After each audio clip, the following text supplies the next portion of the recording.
News 24 घडामोडी, श्वास चालू घडामोडींचा। महाराष्ट्राचे उपमुख्यमंत्री अजितदादा पवार यांनी नुकताच एक खुलासा केला आणि तो खुलासा अतिशय धक्कादायक आहे।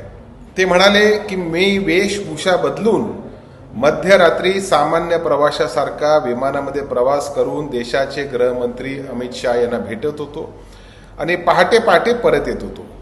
दोन गोष्टी त्यांनी महत्त्वाच्या सांगितले की वेशभूषा बदलून, टोपी आणि मास्क घालून, गॉगल चढून आणि त्यांचं नाव वेगळ्या पद्धतीने तिकीटमध्ये काढून एअरलाईनच्या बोर्डिंग पासवर त्यांच्या वेगळ्या पद्धतीने लावून अशा पद्धतीने जात होते।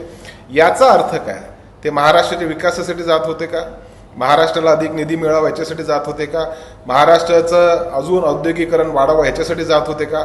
ते अमित शहांना भेटत होते स्वतःच्या स्वार्थासाठी। ते अमित शहांना भेटत होते स्वतःला जेलमध्ये जाण्यापासून कसं वाचवता येईल याच्यासाठी। आणि ते अमित शहांना भेटत होते एक रणनीती निर्माण करण्यासाठी, एक व्यूहरचना निर्माण करण्यासाठी की शरद पवारांच्या नेतृत्वातली राष्ट्रवादी काँग्रेस पार्टी कशी फोडता येईल, शरद पवारांना कसा दगा देता येईल, शरद पवारांच्या पाठीमध्ये कसा खंजीर खुपसता येईल, याच्यासाठी अजितदादा पवार वेशभूषा बदलून दिल्लीला जात होते। एकेकाळी पवार साहेबांनी महाराष्ट्रात जर सर्वात जास्ती कोणावर विश्वास ठेवला असेल, आम्ही कार्यकर्त्यांनी सर्वात जास्त जर कोणावर विश्वास ठेवला असेल तो अजितदादांवर होता। आणि आज अजितदादांच्या ह्या वक्तव्यानंतर आमची सर्वांची मनं दुखलेली आहेत। अजितदादा असं करू शकतील आम्हाला स्वप्नातही कधी वाटलं नव्हतं।